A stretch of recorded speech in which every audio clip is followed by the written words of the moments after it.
ನಮಸ್ಕಾರ ಸ್ನೇಹಿತರೆ. ಗೃಹಲಕ್ಷ್ಮಿ ಯೋಜನೆಯ 33ನೇ ಕಂತು 2000 ಜಮಾ ಪ್ರಾರಂಭವಾಗಿದ್ದು, ಮೊಟ್ಟ ಮೊದಲಿಗೆ ಈ 14 ಜಿಲ್ಲೆಗಳಲ್ಲಿರ್ತಕ್ಕಂತಹ ಮಹಿಳಾ ಫಲಾನುಭವಿಗಳಿಗೆ ದುಡ್ಡನ್ನ ಬಿಡುಗಡೆ ಮಾಡಲಾಗ್ತಾ ಇದೆ. ಹೌದು. ಬಹಳ ದಿನದಿಂದನೂ ಕೂಡ ನೀವು ವೇಟ್ ಮಾಡ್ತಾ ಇದ್ದೀರಿ. ಇಂದು ಜಮಾ ಆಗತ್ತೆ, ನಾಳೆ ಜಮಾ ಆಗತ್ತೆ ಅಂತ. ವರಿ ಮಾಡ್ಕೊಳ್ಳುವಂತ ಅವಶ್ಯಕತೆ ಇಲ್ಲ. ವರಮಹಾಲಕ್ಷ್ಮಿ ಹಬ್ಬಕ್ಕೇನೆ ಇದು ರಿಲೀಸ್ ಆಗಿದ್ದು, ಸಾಕಷ್ಟು ಲಕ್ಷಾಂತರ ಫಲಾನುಭವಿಗಳಿಗೆ ಆಲ್ರೆಡಿ ದುಡ್ಡು ಜಮಾ ಆಗಿದೆ.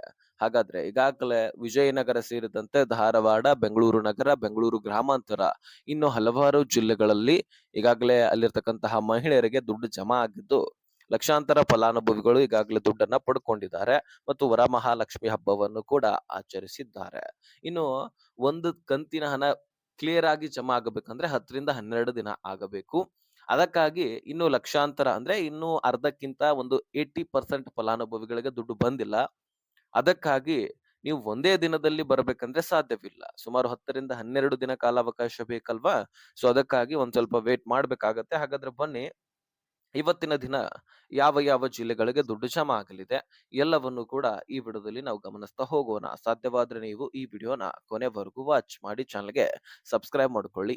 ಸ್ನೇಹಿತರೆ, ಬಹಳ ದಿನದಿಂದನೂ ಕೂಡ ವೇಟ್ ಮಾಡಿದ್ರಿ. 2 ತಿಂಗಳ ಹಣವನ್ನ ನೀವು ಪಡ್ಕೊಂಡ್ರಿ. 4,000 ಅಂದ್ರೆ 31 ಹಾಗೂ 32 ಇವುಗಳು ಯಾವ ತಿಂಗಳ ಅಂತ ಕಂತಿನ ಹಣ ಅಂತಾನೂ ಕೂಡ ನಿಮಗೆ ಗೊತ್ತಿರಬೇಕು. ಇಲ್ಲ ಅಂದ್ರೆ ಸರ್ಕಾರ ಯಾಮಾರಿಸ್ಬಿಡತ್ತೆ. ಈಗ ನೋಡಿ, 31ನೇ ಕಂತಿನ ಹಣ ಅಂದ್ರೆ ಏಪ್ರಿಲ್ ತಿಂಗಳ ಹಣ. ಇದನ್ನ ಒಂದು ಜ್ಞಾಪಕ ಇಟ್ಕೊಳ್ಳಿ. ಮತ್ತು ನೂತನ ಸಿಎಂ ಆಗಿ ಡಿ.ಕೆ. ಶಿವಕುಮಾರ್ ಅವರು ನೇಮಕ ಆದ ತಕ್ಷಣ ಬಿಡುಗಡೆ ಆಗಿರ್ತಕ್ಕಂತಹ ಕಂತು ಯಾವ್ದಪ್ಪ ಅಂದ್ರೆ 31ನೇ ಕಂತು. ಅದು ಏಪ್ರಿಲ್ ತಿಂಗಳ ಹಣ.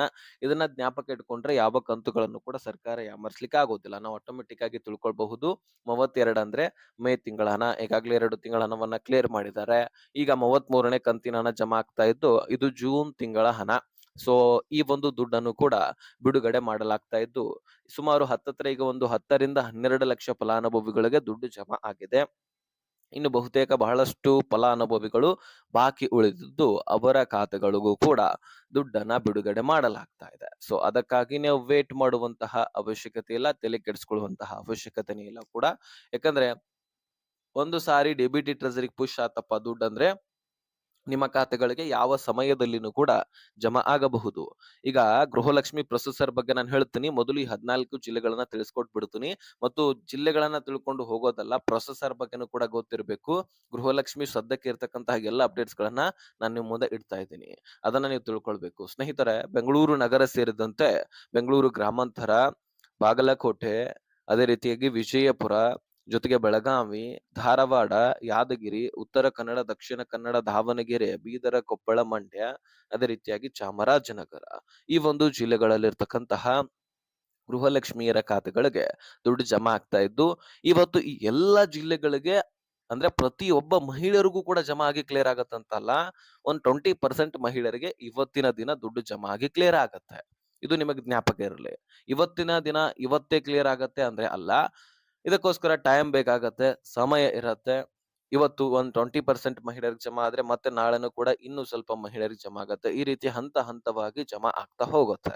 ಇದು ನಿಮಗೆ ಜ್ಞಾಪಕವಿರಲಿ. ಈಗ ಸ್ನೇಹಿತರೆ, ಮುಖ್ಯವಾದ ವಿಷಯ ಏನಪ್ಪಾ ಅಂದ್ರೆ ಗೃಹಲಕ್ಷ್ಮಿ ಪ್ರೊಸೆಸರ್ ಬಗ್ಗೆ ನಾವು ತಿಳ್ಕೊಳ್ಳೋಣ. ಯಾವ ರೀತಿಯಾಗಿ ದುಡ್ಡು ಬಿಡುಗಡೆ ಆಗತ್ತೆ? ಇದರಲ್ಲಿ ನಿಮಗೆ ಗೊತ್ತಿರದೇ ಇರುವಂತಹ ವಿಷಯಗಳಿದಾವೆ. ಅದನ್ನ ನಾನು ನಿಮ್ಗೆ ಹೇಳ್ತೀನಿ. ಸ್ನೇಹಿತರೆ, ದುಡ್ಡು ಯಾವ ರೀತಿಯಾಗಿ ಬಿಡುಗಡೆ ಆಗತ್ತಂದ್ರೆ, ಮೊದಲನೇ ಹಂತದಲ್ಲಿ ಹಣಕಾಸು ಇಲಾಖೆದಿಂದ ಮಹಿಳಾ ಮತ್ತು ಮಕ್ಕಳ ಕಲ್ಯಾಣ ಇಲಾಖೆಗೆ ಫಂಡ್ ಅನ್ನ ಬಿಡುಗಡೆ ಮಾಡಲಾಗುತ್ತೆ. ಅದು ನೋಟಿಸ್‌ನ ಮೇರೆಗೆ ಸಚಿವೆ ಲಕ್ಷ್ಮೀ ಹೆಬ್ಬಾಳ್ಕರ್ ಅವರು ಒಂದು ನೋಟಿಸ್ ಅನ್ನ ಕಳಿಸ್ಬೇಕು. ಅದಾದ ಬಳಿಕ ಫಂಡ್ ಅನ್ನ ಬಿಡುಗಡೆ ಮಾಡಲಾಗತ್ತೆ. ಆ ಫಂಡ್ ಅನ್ನ ಏನ್ ಮಾಡ್ತಾರೆ, ಡೈರೆಕ್ಟ್ ಆಗಿ ಡಿ.ಬಿ.ಟಿ ಟ್ರೆಜರಿಗೆ ಮೊದಲು ಕಳಿಸ್ತಾ ಇದ್ರು. ಆದ್ರೆ ಈಗಲ್ಲ.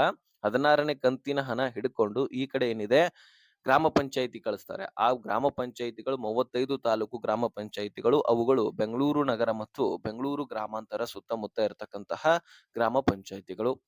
ಸೊ ಅಲ್ಲಿ ಕಳಿಸ್ತಾರೆ. ಅಲ್ಲಿರ್ತಕ್ಕಂತಹ ಪ್ರೊಸೆಸರ್ ಅನ್ನ ಮುಗಿಸ್ಕೊಳ್ತಾರೆ. ಅಲ್ಲಿಂದ ಮತ್ತೆ ರಿಟರ್ನ್ ಮಹಿಳಾ ಮತ್ತು ಮಕ್ಕಳ ಕಲ್ಯಾಣ ಇಲಾಖೆಗೆ ಬರುತ್ತೆ. ಅಲ್ಲಿ ಬಂದಿರತಕ್ಕಂತಹ ದುಡ್ಡು ಏನೇನಾಗತ್ತೆ ಅಂದ್ರೆ, ಅಲ್ಲಿ ಸ್ವಲ್ಪ ಉಳಿದಿರ್ತಕ್ಕಂತಹ ಪ್ರೊಸೆಸರ್ ಅನ್ನ ಮುಗಿಸ್ಕೊಳ್ಳಲಾಗತ್ತೆ. ಅಲ್ಲಿಂದ ಏನಾಗತ್ತೆ, ಮತ್ತೆ ಡಿ.ಬಿ.ಟಿ ಟ್ರೆಜರಿಗೆ ಪುಷ್ ಮಾಡ್ತಾರೆ ನೋಡಿ. ಆ ಸಂದರ್ಭದಲ್ಲಿ ಏನಾಗುತ್ತೆ, ಬ್ಯಾಂಕ್‌ಗಳು ಅಪ್ಡೇಟ್ ಮಾಡ್ಕೊಳ್ಳಿಕ್ಕೆ ಪ್ರಾರಂಭಿಸ್ತವೆ. ಬ್ಯಾಂಕ್‌ಗಳು ಅಪ್ಡೇಟ್ ಮಾಡ್ಕೊಂಡು ನಿಮ್ಮೆಲ್ಲರ ಖಾತೆಗಳಿಗೆ ದುಡ್ಡನ್ನ ಜಮಾ ಮಾಡ್ಲಿಕ್ಕೆ ಸ್ಟಾರ್ಟ್ ಮಾಡ್ಬಿಡ್ತಾರೆ. ಸ್ಟಾರ್ಟ್ ಮಾಡಿದ ತಕ್ಷಣ ಪ್ರತಿಯೊಬ್ಬ ಮಹಿಳೆಯರಿಗೂ ಕೂಡ ಒಂದೊಂದಾಗಿನೇ ಜಮಾ ಆಗ್ತಾ ಹೋಗುತ್ತೆ. ಇಂತಿಷ್ಟು ಜಿಲ್ಲೆಗಳಲ್ಲಿ ಇಂತಿಷ್ಟು ಮಹಿಳೆಯರಿಗೆ ಅಂತ ಹೇಳ್ಬಿಟ್ಟು ಜಮಾ ಆಗ್ತಾ ಹೋಗುತ್ತೆ. ಈ ರೀತಿ ಒಂದೊಂದು ಹಂತದಲ್ಲಿ ಜಮಾ ಆಗ್ತಾ ಹೋಗುವಂತದ್ದು. ಒಂದು 10ರಿಂದ 12 ದಿನಗಳಲ್ಲಿ ಆ ದುಡ್ಡು ಕ್ಲಿಯರ್ ಆಗತ್ತಲ್ಲ, ಆ ಕ್ಲಿಯರ್ ಆದ ತಕ್ಷಣ ಏನಾಗತ್ತೆ, ಅದರದ್ದೇ ಆದಂತಹ ಒಂದು ಫೈಲ್ ಅನ್ನು ರೆಡಿ ಮಾಡುತ್ತದೆ ಮಹಿಳಾ ಮತ್ತು ಮಕ್ಕಳ ಕಲ್ಯಾಣ ಇಲಾಖೆ. ಅಲ್ಲಿಂದ ಏನ್ ಮಾಡ್ತಾರೆ, ಡೈರೆಕ್ಟ್ ಆಗಿ ಮತ್ತೆ ರಿಟರ್ನ್ ಹಣಕಾಸು ಇಲಾಖೆಗೆ ಕಳುಹಿಸಿ ಇಂತಿಷ್ಟು ದುಡ್ಡು ಖರ್ಚು ವೆಚ್ಚ ಆಯ್ತು, ಇಷ್ಟು ಫಂಡ್ ಬಿಡುಗಡೆ ಆಗಿತ್ತು, ಇಷ್ಟು ಮಹಿಳೆಯರಿದ್ರು, ಇಷ್ಟು ಉಳಿದಿದೆ ಅಥವಾ ಇಷ್ಟು ಖರ್ಚು ವೆಚ್ಚ ಆಗಿದೆ ಅಂತ ಆ ಫೈಲ್ ನಲ್ಲಿ ಕೊಟ್ಬಿಡ್ತಾರೆ ಬರೆದು. ಸೊ ಈ ರೀತಿ ಪ್ರೊಸೆಸರ್ ಇರತ್ತೆ. ಇನ್ನು ನಿಮಗೆ ಹಣ ಬರ್ತಾ ಇಲ್ಲಪ್ಪ ಅಂದ್ರೆ ಒಂದು ಕೆಲಸ ಮಾಡಿ, ನಿಮ್ಮ ಬ್ಯಾಂಕ್ ಖಾತೆಯನ್ನ ಒಂದು ಸಾರಿ ಚೆಕ್ ಮಾಡಿ ಆಕ್ಟಿವ್ ಇದೆಯಾ ಅಥವಾ ಇಲ್ಲವಾ ಅಂತ. ಆಕ್ಟಿವ್ ಇದ್ರೆ ಓಕೆ, ಡನ್, ಜಮಾ ಆಗತ್ತೆ. ಇನ್ನು ಜಮಾ ಆಗ್ತಾ ಇರತ್ತೆ, ಆದ್ರೂ ನೀವು ಟ್ರಾನ್ಸಾಕ್ಷನ್ ಚೆಕ್ ಮಾಡಿಸ್ಕೊಳ್ಳಿ. ಯಾಕಂದ್ರೆ EMI ಮಾಡಿರ್ತೀರಿ, ಸಾಲಗಳನ್ನ ಮಾಡಿರ್ತೀರಿ, ವಸ್ತುಗಳನ್ನ ಖರೀದಿ ಮಾಡಿರ್ತೀರಿ, ಅದನ್ನ ತಿಂಗಳ ಇಂತಿಷ್ಟು ಅಂತ ತುಂಬ್ತಾ ಇರ್ತೀರಿ. ಅದನ್ನ ತುಂಬಿರ್ಲಪ್ಪ ಅಂದ್ರೆ EMI ಕಟ್ ಆಗಿರುತ್ತೆ. ಒಂದ್ ಸ್ವಲ್ಪ ಟ್ರಾನ್ಸಾಕ್ಷನ್ ಚೆಕ್ ಮಾಡಿ. ನೆಕ್ಸ್ಟ್ ಮತ್ತು ನಿಮ್ಮ ಬ್ಯಾಂಕ್ ಖಾತೆ ಒಂದು ಆಕ್ಟಿವ್ ಇದೆಯಾ ಇಲ್ವಾ ಅಂತ ಚೆಕ್ ಮಾಡಿ. ಬಹಳ ದಿನದಿಂದ ನೀವು ಬಳಕೆ ಮಾಡ್ಕೊಳ್ಳಲಿಲ್ಲ ಅಂದ್ರೆ ಆ ಒಂದು ಬ್ಯಾಂಕ್ ಅಕೌಂಟ್ ಆಕ್ಟಿವ್ ಇರೋದಿಲ್ಲ. ಅದಕ್ಕಾಗಿ ಬ್ಯಾಂಕ್ ಅಕೌಂಟ್ ಆಕ್ಟಿವ್ ಇದೆಯಾ ಅಥವಾ ಇಲ್ಲವಾ ಅಂತ ನೋಡ್ಕೊಳ್ಳಿ. ಓಕೆ. ಸೊ ನೀವು ಕ್ಲಾರಿಫಿಕೇಶನ್ ಸಿಕ್ಕಿದೆ ಅಂತ ಅನ್ಕೊಳ್ತೀನಿ. ಏನೇ ಡೌಟ್ಸ್ ಗಳಿದ್ರು ಕಮೆಂಟ್ ಮಾಡಿ, ನಾನು ರಿಪ್ಲೈ ಕೊಡ್ತೀನಿ. ಓಕೆ. ಈ ವಿಷಯವನ್ನ ಆದಷ್ಟು ಎಲ್ಲ ಗೃಹಲಕ್ಷ್ಮಿಯರಿಗೆ ಶೇರ್ ಮಾಡಿ.